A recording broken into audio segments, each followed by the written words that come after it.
Assalamualaikum warahmatullahi wabarakatuh. My name is Zohan. I'm studying in Fiqh Islamics. Today I'm going to speak about toilet manners and du'as. When we enter the bathroom, we should use our left leg while using our slippers. Before entering the bathroom, we should also say a du'a. Allahumma inni a'udhu bika min al-khubuthi wal khaba'ith.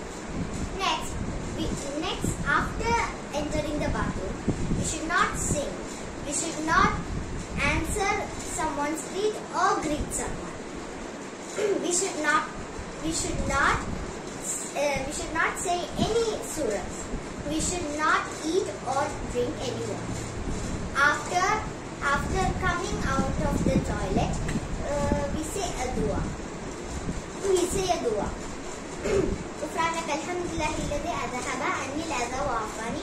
And when coming out of the bathroom, we should also use our right leg. Assalamualaikum warahmatullahi wabarakatuh.